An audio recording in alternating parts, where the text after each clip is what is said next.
Alam ko po ang pangarap ninyo. Maayos na kabuhayan, ligtas na kalsada, at dekalidad na edukasyon para sa ating mga anak.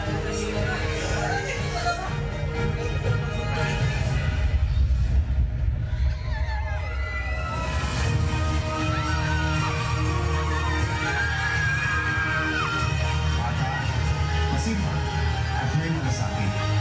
Handa nang ipaglaban ang ating distrito.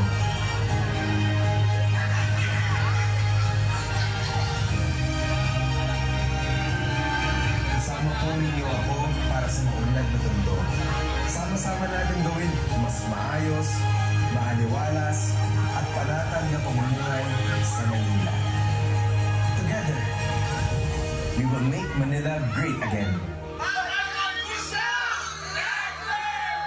Joaquin Dumagoso po, number 6 sa balota, para konsihal, para sa Tondo, para sa Maynila. Ang susunod na tagapagsalita ay ang anak ng ating butihing Yorme Isko Moreno Dumagoso. Bata mang maituturing sa pagseserbisyo ay handang-handa na din ang bagong kaagapay tungo sa progresibong Tondo. Palakpakan po natin ang numero 6, Konsehal Joaquin Dumagoso.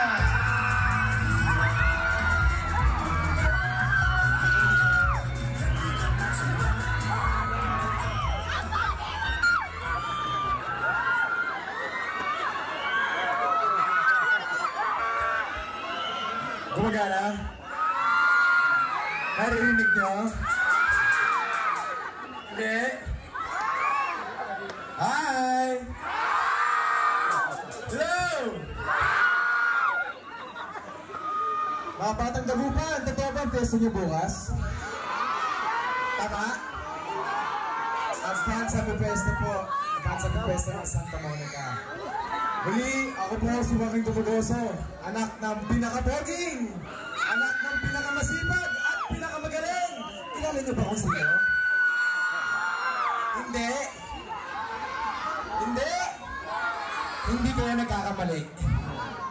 Mga nanay ko, mga tatay ko, mga lolo ko, batang dagupan, batang tondo, maraming salamat. Dahil muli niyong tinagon ang panawagan ng aking ama to make Manila great again. At sa gabing ito, nais kong pasalamat lalong-lalo na sa ating mga nanay at tatay. Dahil kung hindi po dahil sa inyo, ay wala po ako sa kailalagyan ko ngayong araw. Alam na alam, hindi ko pa nasabi kung bakit. Bakit po? Noong 1998, 23 anyos, isang batang basurero, inyong tinulungan at ilang beses ng pinremo, tama po ba? Ganun din po man, kaharap niyo naman ang kanyang anak, pogi din. Ganun din po ang aking hinihingi, mga batang dagupan, na sana mapagkatiwalaan niyo po ako. Pwede? Maraming salamat. Good po ya. Masarap ako sa'yo bigla. Opo. Totoo po yung chismis. Tama po yung narinig nyo. Nabata pa po ako. Babyface na lang. Ngunit, naiintindihan ko po kung anong trabaho pinapasukan ko. Ang hinihingi itong public service ay hindi po siya madali. Marami kang kailangan ni sakripisyo, pawis, luha, tugo, at ang pinakamalala, oras na pwede mo ibigay sa inyong pamilya. Bakit ko po ito sinasabi? Kasi ako po naranasan ko po ito. Hindi po bilang isang public servant, pero bilang isang anak po. Andiyan po yung ate ko po ngayon, no? May kwento ko lang po yung mga panahon na laging wala po ang aming ama sa bahay. Alam po yan ang ate ko. Pag-gising namin, umalis na. Matutulog na po kami. Hindi pa nakakauwi. Kaya naman minsan kada linggo ko na lang nakita ang aming ama. 3 buwan po ng kasagsagan ng pandemya, hindi po namin siya makita. Ngunit, naiintindihan namin na malaki po talaga ang responsibilidad ng pagiging public servant. Aba, bakit po? Bakit? Kasi kapakanan ng tao ang pinag-uusapan, tama po ba?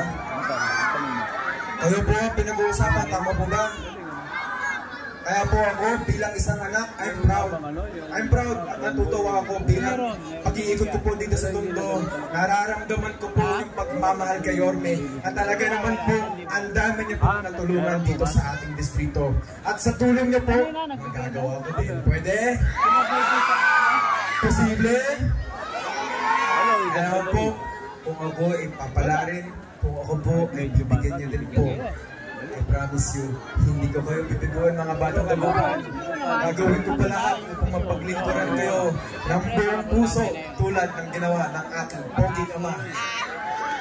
Kasama po ang mga Yorme's Choice. At sa tulong niyo pong lahat, darating po tayo sa isang progresibong Tondo. Pwede? Pwede? Ayan po, Joaquin Dumagoso, number 6 sa balota. Let's make Manila great again! Manila! Manila! I love you. Magandang gabi po sa kanilang lahat. Beautiful night. That's true. Alam niyo po, kanina pa po ako nandito. Pinakikinggan ko yung pinakamagaling na mayor ng Republika ng Pilipinas. Si Yorme. Isko, parang ayaw niyong maniwala. Naniniwala kayo? Naniniwala kayo? Kanina pa tayo magkakasama dyan. Dito tayo dyan. Diba? Oh. Naniniwala kayo ang pinakamagaling ng mayor ng Republika ng Pilipinas. Si Isko Moreno. Naniniwala kayo? Hindi ko po marinig hanggang dulo eh. Naniniwala po ba kayo? Ako po matagal lang naniniwala. Alam niyo po, si Yorme kasi, nakasama ko po ito. Andun pa lang po siya sa grupo ni Kuya Germs. Buhay pa si Kuya Germs noon. Sabi po sa akin ni Kuya Germs, ni Herman Moreno, yung isang alaga ko, isama mo naman sa pelikula mo. Alam niyo po, agad-agad, sinama ko po si Yorme sa pelikula ko. Pamilya Valderrama. Kami po ang magkasama ko. Nakita ko po sa kanya, sabi lang po niya sa akin, nag-uusap kami, sabi niya sa akin, mag-aaral po ako, gusto ko pong mag-aaral, gusto ko po kasi maging public servant. Gusto ko pong maglingkod sa Maynila. Diyan po ako pinanganak. Diyan ko po gustong ipagpatuloy ang pagdadaanan ko sa aking buhay. Yun pala ang ibig niyang sabihin. Gusto niyang pahabain ang kanyang mga kamay, ang kanyang mga braso, upang mayakap kayong lahat, upang iparamdam sa inyo kung ano ang totoong liderato. Ngayon po, kanina sinabi niya, Yorme's Choice. Galing po ba sa puso nyo ang inyong mga sinabing oo? Totoo po ba? Totoo? Alam niyo po, hindi naman kayo nagkakamali at hindi kayo nagkakamali sa inyong pipiliing Yorme's Choice. Palakpakan niyo sila. Hindi po pagkakabayan na natin sasabihin. Kung napaagal po ako ng punta, talaga pong mga kampanya pa ako sa inyo. Eh, ikinampanya na po ako ni Yorme. Yung pong kampanya ni Yorme para sa akin, eh yun na po doon. Alam ko, tanggap niyo ko. Tama po ba ako? Maynila, tama po ba ako? Ito lang ang pagkatatandaan nyo. Kung sino ang mga pinili ni Yorme, yan ay para sa Maynila. Hindi ho para sa kanya yan. Para sa taong bayan ng Maynila. Sabi po ni Yorme, God first. Ang kasunod po nun, kayo eh. Kayo pong lahat. Ramdam nyo? Ako po ramdam ko eh. Nakikinig po ako sa kanyang mga sinasabi. Nandun po ako kanina, sabi ko, grabe itong batang to. Nakita ko na lumaki itong batang to. I am honored na nakilala kita. I am honored na tinanggap mo kung kuya mo. Maraming salamat sa iyo, school mo. Ngayon po, isa lamang po sasabihin ko sa inyo dahil kagaya na sinabi nila yung kanina, lahat ng batigos, araw-araw inaabot niya. Ako rin po, araw-araw inaabot ko. Busters, every single day. Every single day. Pero ano ang ginagawa ko? Tinatawanan ko lang. Pinagdadasal ko sila dahil alam ko yan ang hanap buhay nila. Yan ang pinagkakitaan nila para meron silang pambiling pagkain para sa hapagkainan ng kanilang mga pamilya. Hindi ako nagagalit. Ano daw ang gagawin ko? Artista lang ako. Ikaw naman yung artista lang ako.